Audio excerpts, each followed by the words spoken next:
Welcome everyone to Gamer Meld.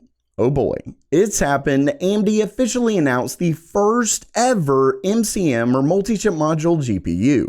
Plus, I've got a few deals to go over and a couple other things, so let's just get right to it. Okay, it's news time, and AMD officially held their accelerated data center event today, and they had some really exciting stuff to share. First up, they officially announced the first ever 3D V-Cache CPUs. Similar to the 3D V-Cache where they didn't really announce it, they just kind of discussed the fact that Ryzen 5000 will effectively be coming with 3D V-Cache. They're probably going to call it Ryzen 6000 or maybe Ryzen 3D, I don't know, whatever it is. But either way, this is technically the first product that's actually been announced. It's said to be called Milan X and is coming in Q1 of 2022. Here, you can see that it gets a whopping 3 times the L3 cache compared to the regular Milan Epyc CPUs. But similar to the Ryzen 5000 with V-Cache, it comes with the same amount of cores, except these are obviously Epyc CPUs, so they come with more, up to 64 cores with the same Zen 3. Moving on, you can see that the interconnect that they ended up using here gave significantly better density as well as energy efficiency using their chiplet technology. And actually, really quickly, I will say I was pretty shocked by this, but it apparently got a whopping 50% average uplift across targeted workloads. Now, it is of course important to say targeted workloads because there likely will be some where you effectively don't see any difference at all, given that these are still the same cores, same amount of cores. The main difference is that you just have a ton more L3 cache. But with that said, when we move over here, you can see that at least in RTL verification, it got a massive jump, 66%. This is the one without 3D V-Cache. It got 24.4 jobs per hour, but with the 3D V-Cache, it got 40.6. So a really big jump there. And you can also see right here that they end up comparing it to the Xeon 8362 32 core versus 32 core, and of course it beat it. And that's really not a surprise just because their current Epyc CPUs completely dominate, at least in the benchmarks that they already do well on. I really think it's more important to compare it to their current processors, or at least have their current processors here as well, so we can see how much better it is than last gen. Either way, AMD did not stop there. In fact, they actually talked next generation.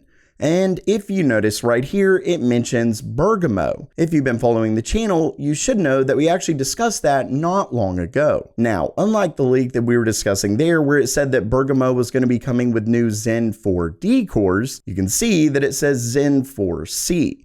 And this stands for cloud. But what's really interesting is that the leak still seems to be incredibly accurate other than just the name. When we look right here, you can see that Zen 4C gets up to 128 cores in 5 nanometers, and it comes with the same socket and platform as Genoa. Now, if you've been following the leak with this, you know that Zen 4D effectively uses cut down cores so they can double the amount of cores.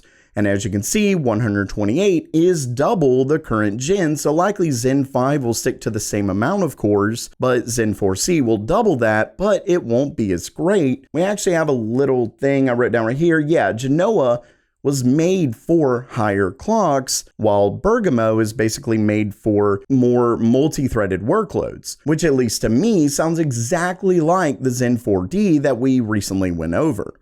So this seems like that was incredibly accurate in everything but just the name. And if you remember, Zen 4D cores, which they may call them Zen 4D for the consumer side, this is Zen 4C for cloud, like I said, but it would effectively be a similar idea, except for the consumer side, we would potentially see Zen 5 cores along with Zen 4D for a hybrid core architecture, just like Intel's newest Alder Lake. So instead of adding efficiency cores and then performance cores, AMD would basically have the performance cores, but their efficiency cores would just be a bunch of smaller cores for really high thread workloads. So basically that leak, which I'm pretty sure is the last video that I did, I'm almost positive about that, but it looks to be accurate. Now, moving on, while talking 12th gen Intel CPUs, it looks like Micro Center has massively cut prices on Ryzen 5000. You can actually see right here that the 5800X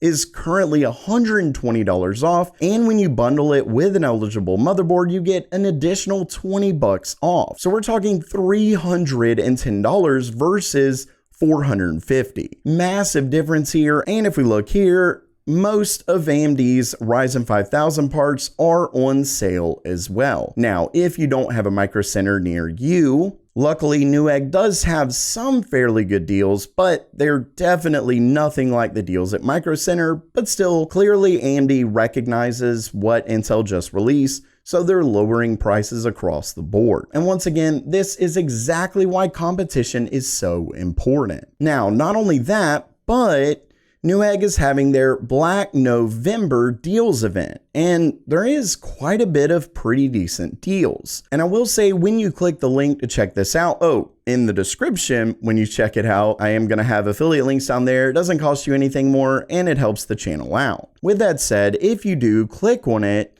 the first bit of stuff that kind of comes up is specifically their Black Friday price protection, which effectively means if for whatever reason, whatever you purchase that has Black Friday price protection, if it ends up going lower on Black Friday, they will effectively pay you the difference. So you're guaranteed to get the best deal.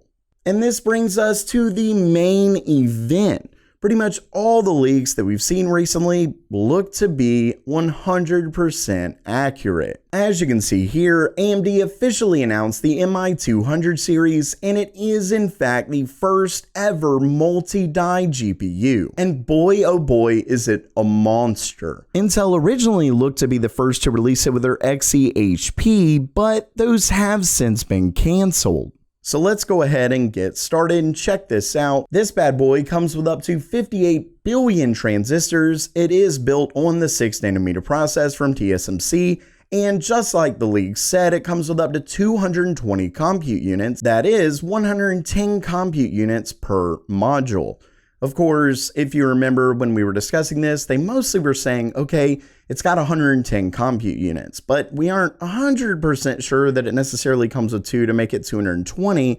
But like I had said, that really made no sense to me because it was literally less compute units than the MI100. Maybe, just maybe, they somehow did so incredibly well with CDNA 2 that they could afford to have less compute units and get that much more performance out of it, but 2 separate dies making it 220 made a whole lot more sense to me, and that definitely looks to be the case. And not only that, as we also discussed, at least the OAM form factor comes with 2 different ones, the MI250 and MI250X. Not only that, but there is an MI210 that comes with the PCI Express form factor. So really exciting. As you can see here, 2 AMD CDNA 2 dies on 1 chip, 8 stacks of HBM2E memory. That's another thing. It comes with, I'm not sure if it, yes, 128 gigabytes of HBM2E memory. That is yet another thing that had leaked. That was 100% correct. So let's move back. CPU to GPU interconnect. They talked about their 2.5D elevated fan out bridge. Fairly interesting, but really the big stuff we want to talk about is performance. And boy, oh boy, does this thing deliver. As you can see right here, they compare it to NVIDIA's current A100. And before people say it, I do know that it is fairly old at this point, but that's obviously all they can compare it to. Regardless, when you look at this, you should see that this is far more than just, a little bit better, slightly faster. Oh no. You can see with Epyc 64 vector compute, the A100 gets 9.7 teraflops, while the MI200 gets a whopping 47.9. So 4.9 times the speed of the A100. That is a massive leap. So it doesn't even matter that that's fairly old. This is such a big leap in performance, and honestly something I don't really know can be challenged without using a multi-chip module style design. Then whenever we move down here, you can see that they actually managed to get the exact same Epyc 64 vector compute as they did the FP32, which is pretty wild. So the A100 gets 19.5 teraflops, while the MI200 once again gets 47.9. Moving on, when it comes to the FP64 matrix, so this is basically a matrix style compute, and only certain workloads can really utilize this to get this full amount of performance. But either way, FP64, the A100 gets 19.5 teraflops, while the MI200 gets a whopping 95.7. Moving down, we can see FP32 matrix, and I'm not 100% sure why they said that it's basically not really comparable. I do believe that the A100 gets something around like 150. Now, I will say that the chart is fairly confusing because they actually put another number next to it that's like double that, and I think whenever you look down, they say it's because it comes with 2 A100s, I believe. I don't really know why they put that there, as if that somehow is in any reference to just having one, but I believe it was higher. Maybe they just do their matrix compute with that a little bit different, and maybe that's why they said it isn't technically comparable. I'm not 100% sure, but when we move down here with FP16, you can see that the A100 gets 312 teraflops, while the MI200 gets 383. Then memory size, we know the A100 comes with up to 80 gigabytes, while the MI200 comes with up to a whopping 128. And when it comes to actual performance, you can see that the MI200 completely blows the A100 out of the water. We're talking as much as 3 times the performance. So AMD has finally done it. They have finally 100% entered the accelerator lineup, and honestly, NVIDIA should be a little bit worried. I mean, these are massive numbers here. And honestly, like I said, I don't really know if you can achieve that without using an MCM GPU or just having the price absolutely absurd. The A100 is already a fairly large chip, so making it much larger would have yield rates go significantly down.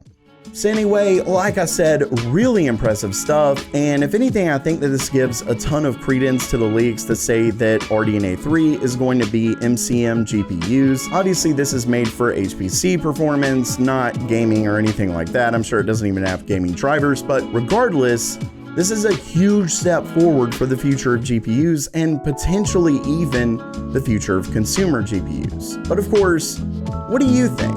Are you really excited about this? Let me know down in the comments below.